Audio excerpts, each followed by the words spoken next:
everyone, glad to meet you all again. And now, in this episode, I would like to share to you guys how I set up special abilities specifically for Kwang. But, well, I hope what I share to you today in this episode would be helpful for you. Yeah, maybe there's something different that I bring up in this episode. So, first thing, I would like to use 3 different special abilities for Kwang. So, for each 3 special abilities, I would like to give a different setup for the action mapping event. And oh yeah, before I forgot about it, and please to mind that in this episode, I was just wanted to talk about how I set up the action mappings and the animation stuff. So, well, in the latter episode, I would like to go back here for the damage system. For the very first abilities, yeah, I'm just gonna do a simple setup. So just gonna create an action mapping and then simply just connect it with the anime montage. And as the second abilities, I would like to create kind of slow motion for the animation. So in here, I would like to do this almost similar thing with the previous ability, but inside of it, I would like to create a sequence. So in the second event, in the second sequence, the then one, I would like to set up a delay and then set global time dilation. So at the first delay, I would like to let the animation play with the normal speed for about 0.2 seconds, and then I'm gonna set the global time dilation into 0.5, so its speed slows about 50%. And then I would like to give it a delay for the animation to slow-mo. And then after that, I'm gonna reset the time into 1, because if I or you forgot to reset it into 1, then it will goes forever slow-mo. And as for the third abilities, these abilities would be the star in this episode. I would like to say something like that, because I would like to do something different with it. Well, in this case, if I press my action mapping, well, yeah, of course it plays the animation just like always. But if I hold my action mapping key, yeah, of course the animation will take a hold for a while. Then if I release it, the animation starts to play again.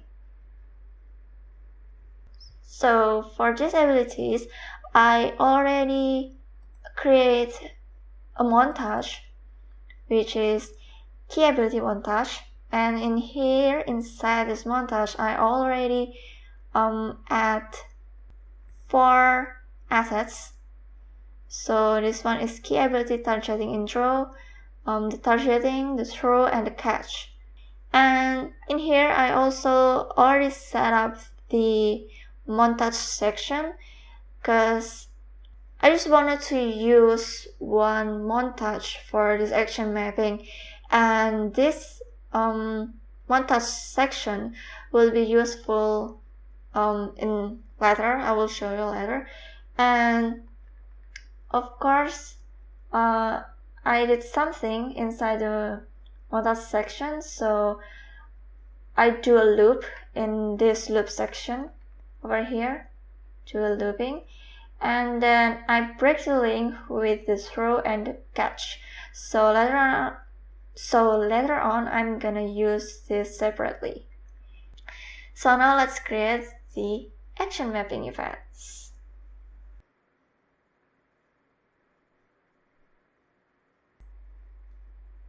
So for the last abilities, this is how I set it up. So I would like to use the R keyboard key,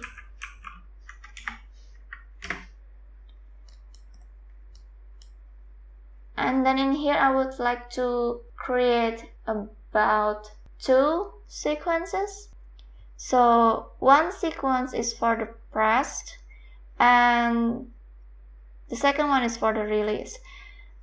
So, well, actually, for the setup, I found it from another YouTube tutorial out there, and I would like to, I tried to incorporate it with what was in my mind. And why do I need this kind of setting is because once you press the action mapping keys, it just like it fires press and then instantly go to the release.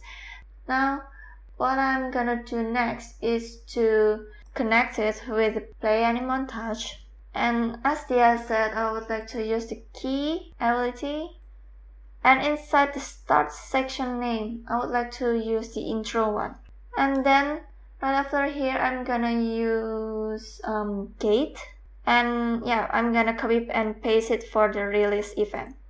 Next thing I would like to do is also to create a sequence right after the first gate's exit, and then for the then one I would like to go with play any montage. But for this one I would like to use a loop for the section name. And then let's drag it downward a little bit because we gonna need quite a big space. And then as for the exit gate in here, I would like to use the throw section name. And right after that I'm gonna use another sequence.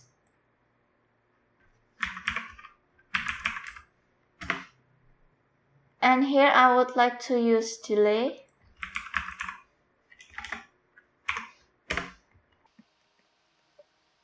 For 2 seconds.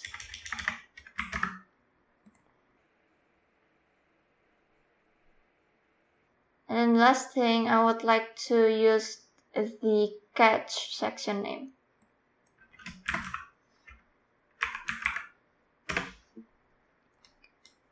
Okay, now for this then one, well, we're gonna need it later on for the demo system, so just leave it like this. And then as in here, this is what we're gonna do, and it's kinda messy. It's gonna be messy around here.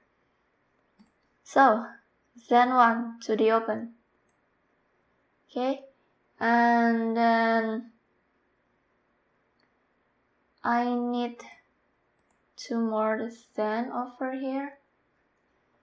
Okay, and then 0 over here goes to the close, while the then 1 over here goes to the enter. As for the then 2, let's go to the open. Then 0 goes to the close.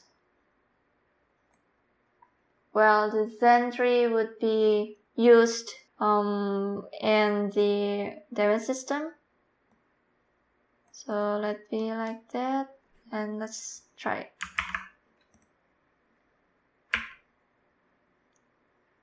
Okay, I press it. Oh, it didn't work. Wait.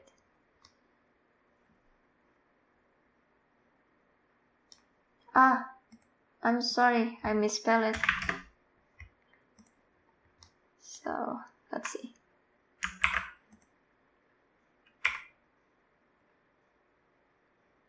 Great. It goes pretty well, and then let's try to press and hold it. Okay, it looks nice. It's hold on the looping. And I release it. Great. It works. Now, yeah, the reason why I add delay over here is because